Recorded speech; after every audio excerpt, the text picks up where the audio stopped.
Hello everyone, हम पढ़ेंगे आज एसी परिपथ के विभिन्न धाराओं के लिए शक्ति गुणांक का व्यंजक के बारे में बात करेंगे। तो विभिन्न प्रकार का हमने वही चीज हेडिंग दिया है, विभिन्न प्रकार के एसी परिपथों के लिए शक्ति गुणांक का व्यंजक। ये बहुत ही वीवीआई पॉइंट होता है। हर एक बार किसी भी पेपर का किसी भी ईयर का क्वेश्चन उठा के देख लो, इससे 2 नंबर का क्वेश्चन आएगा। 2 ऑब्जेक्टिव आता ही है इसी पॉइंट में से। ये चार्ट बना हुआ है, इसी चार्ट में से हम आपको समझाएंगे कैसे क्वेश्चन पूछता है, इसी के बारे में जिक्र करेंगे। अब यहाँ से स्टार्ट करते हैं, हम व्यंजक एक्सप्रेशन निकालेंगे ऐसी सर्किट का। ये जो भी रिजल्टेंट लिखा हुआ है, ये जो भी वैल्यू लिखा हुआ है, सब रिजल्टेंट है इस सर्किट का। इसी से परीक्षा में पूछ देता है। अब थोड़ा सा बात करते हैं, तो स्टार्ट करते हैं। यहाँ पे लिखा हुआ है परिपथ की प्रकृति, यानी नेचर ऑफ सर्किट। अब नेचर ऑफ सर्किट ऐसे हो सकते हैं। नेचर ऑफ सर्किट केवल प्रतिरोध हो सकता है, प्रेरक हो सकता है, संधारित्र हो सकता है और एलआर परिपथ हो सकता है, एलसी हो सकता है, आरसी हो सकता है और एलसीआर हो सकता है। इसी सब के बारे में जिक्र करेंगे।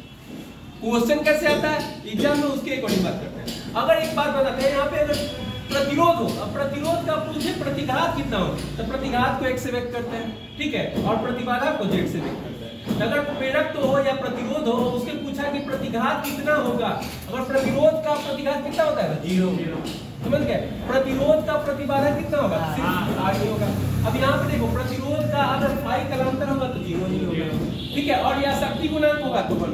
अगर आपसे पूछे कि प्रतिरोध का शक्ति गुणांक पता है तो क्या करेंगे, 1। समझ रहे हो बात को, थोड़ा सा और आगे बढ़। अब प्रेरकत्व के लिए क्या आएगा, अगर प्रतिघात होता है प्रेरकत्व का तो क्या लिखते हो, ओमेगा है। एक बात थोड़ा सा याद दीजिए, यहाँ पे प्रेरकत्व के लिए तो इंडक्टेंस पॉइंट के लिए अगर हम ऐसे लिखते हैं XL, तो XL इसका क्या होता है, ओमेगा L। तो वही ना हमने लिखा हुआ है, XL इसका ओमेगा L। प्रेरकत्व के लिए समझ रहे हो, इंडक्टेंस के लिए ओमेगा L, समझ रहे हो। तो X है ना यहाँ पे प्रतिघात, यानी प्रेरकत्व का प्रतिघात कितना होगा, तो यानी XL कितना होगा, तो ओमेगा L। समझ रहे हो। अब यहाँ पे प्रतिबाधा पूछ रहा है, अगर प्रेरकत्व का तो ओमेगा L ही होता है।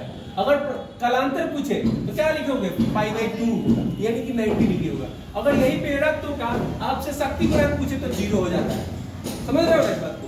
थोड़ा सा अब संधारित्र के लिए यानी कैपेसिटेंस के लिए, तो यहाँ पे देखो इंडक्टेंस और कैपेसिटेंस अगर पूछे, यानी कि XC अब पूछ रहा है, XC पूछ रहा है, ठीक है।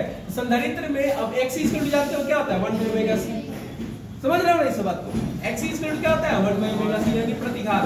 अब संधारित्र के लिए प्रतिबाधा कितना होता है, वही होता है। देख लो सेम रिजल्ट होगा, यानी प्रतिघात जो होगा वही प्रतिबाधा का होगा इस पॉइंट पे।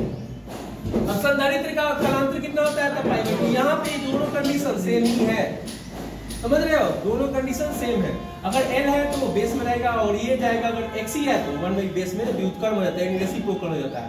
अब एलआर परिपथ का अगर ये देखो, ये जो पॉइंट है एलआर परिपथ, आपको बता दे अभी जो पेपर हुआ था 22 वाले पेपर में, 22 वाले पेपर में प्रेरकत्व और संधारित्र के लिए पूछा था क्वेश्चन। आप घर पे जाकर क्वेश्चन देख सकते हो, चाबी हमारे पास है, टाइम तो हम इसीलिए नहीं दिखा रहे। यहाँ पे देखो प्रेरकत्व के लिए पूछा था प्रतिघात कितना, तो ओमेगा L। प्रेरकत्व का प्रतिघात कितना होता है, तो 1/, यहाँ पे प्रतिघात प्रेरकत्व का प्रतिघात तो 1/, यानी ओमेगा L, सिर्फ ओमेगा L कहेंगे। प्रेरकत्व का प्रतिघात ओमेगा L। अब प्रेरक यानी यहाँ देखो परिपथ की प्रकृति में संधारित्र का प्रतिघात कितना होता है, 1/ωc। ये दोनों क्वेश्चन 22 वाले पेपर में जो 70 ऑब्जेक्टिव आया था फिजिक्स का, उसमें दोनों ये पूछा हुआ, आप जाकर जिक्र कर सकते हो, देख सकते हो उस चीज को। समझ गए। तो हर एक बार ये पूरा चार्ट हुआ है और इसमें से क्वेश्चन आता ही आता है। अगर एसी सर्किट से क्वेश्चन उठाएगा इसमें से देगा, एक जरूर देगा, 2 नहीं देगा तो कंफर्म है। तो क्या दिक्कत है, इस पूरे छोटे से पॉइंट को हम लोग डेली अगर पढ़ते हो तो पूरी तरह से याद होता है। आपको ये भी बताएंगे किससे ज्यादा से क्वेश्चन पूछता है और किससे कम क्वेश्चन पूछता है, ठीक है। अब थोड़ा सा एक बार पढ़ लेते हैं। अगर आप पूछे आपसे एलआर परिपथ का प्रतिघात कितना होगा, एलआर परिपथ का प्रतिघात, तो क्या हम प्रतिघात के लिए क्या लिखोगे, ओमेगा L। तो प्रतिघात की बात आएगी तो यहाँ पे XL = ओमेगा L। अब एलआर परिपथ का आपसे पूछ दे प्रतिबाधा कितना, तो √r² + ओमेगा² L²। ये चीज जो एलआर परिपथ है, ये लगभग आप देखोगे 16 से लेकर 22 तक में, तो लगभग ज्यादा बार, बहुतों बार एलआर परिपथ का प्रतिबाधा और यहाँ पे शक्ति गुणांक पूछा हुआ है एलआर परिपथ का। क्वेश्चन बैंक है आपके पास, क्वेश्चन बैंक में जाकर प्रीवियस ईयर क्वेश्चन उठा लेना, कोई भी इससे देखना, इसी में से क्वेश्चन दिखेगा आपको, रिजल्टेंट इसी में से दिखेगा। हम आपको अभी बुक में से दिखाएंगे एक पॉइंट, उसमें आपको दिखाएंगे कि इससे कैसे पूछता है क्वेश्चन। थोड़ा सा आगे आते हैं। अब यहाँ पे एलआर परिपथ का कलांतर पूछा है, tan inverse omega L/r। LR परिपथ का अगर शक्ति गुणांक पूछे तो r/√r² + ओमेगा² L²। अगर आरसी परिपथ का प्रतिघात पूछे तो 1/ωc, यानी कि यहाँ पे XC लग गया है, XC तो है ही। तो XC 1 by ओमेगा C।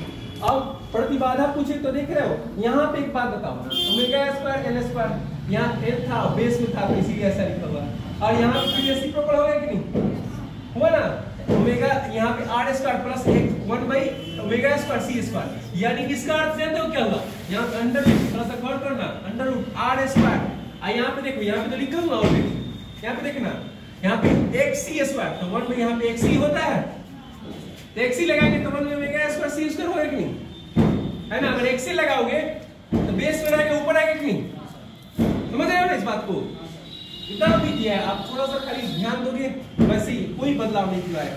आपका जो प्रूफ किए थे एसी परिपथ जो पढ़ाए थे उसमें जो भी रिजल्ट आया था वही सबको यहाँ पे लिखा गया, ऐसी से क्वेश्चन आता है ताकि आपकी एक जगह किया हुआ कंज्यूम करके एक जगह आप दिखाएगा, ताकि आप इस चीज को पढ़ो और आसानी से आपका नंबर 1 नंबर 2 नंबर कंफर्म हो सकता है। हाँ, ऑब्जेक्टिव में भी पूछ देता है कि एलसी परिपथ का, एलसीआर परिपथ का प्रतिबाधा कितना होगा लिखे 2 नंबर में दे देगा, तो सिर्फ रिजल्ट में लिखना होगा। एलसीआर परिपथ का प्रतिबाधा पूछ देता है R square plus omega L square 1 by omega C. अगर बोलेगा सर इसको कैसे लिखेंगे इस फार्मूला से अनुसार, तो यहाँ देखो आर यहाँ पे लिखेंगे, देखो यहाँ पे लिखा हुआ है ना, तो आप लिखोगे अंडर रूट आर स्क्वायर अब प्लस, थोड़ा सा देख रहा है प्लस, यहाँ ओमेगा एल है ना, तो यहाँ पे लिखोगे एक्सएल माइनस एक्सी का होल स्क्वायर, है ना। तो एक्सएल इक्वल टू क्या होता है, ओमेगा एल होता है, और एक्सी एक्स यहाँ पे एक्सएल है, यहाँ पे एक्सी कर दो एक्सी, है ना, और एक्सी इक्वल टू क्या होता है 1 by ओमेगा सी, एक्सी है ना, तो 1 by ओमेगा सी हुआ ना, एकदम बेसिक चीज है। अब देख रहे हो कहीं दूर से नहीं लाएगा इसको।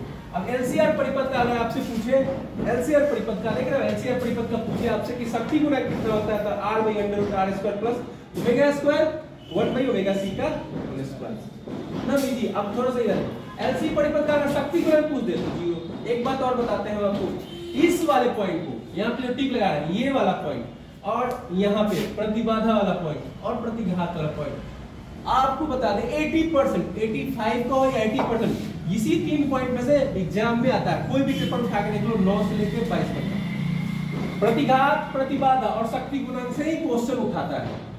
ये आपको नेचर नहीं पूछ रहा ये चीज, ठीक है। इसको काट देंगे, बचा ये और ये और ये, तो 3 ही टर्म आपको याद करना बचा। ये अगर फाई कलर एक बात आपको बताया है, phi colour phi is equal to B I cos theta होता है ना रिजल्टेंट, है ना। आरएमएस वैल्यू ऑफ करंट के लिए निकालना होता है फेज डिफरेंस, तो फेज डिफरेंस कब भी निकलता है, तब पी और वी के बीच में निकलता है, पावर और वोल्टेज के बीच में, तो उसके अकॉर्डिंग आई भी एक्सटेंड कर दिया जा सकता है, टी भी आई भी हो सकता है, ठीक।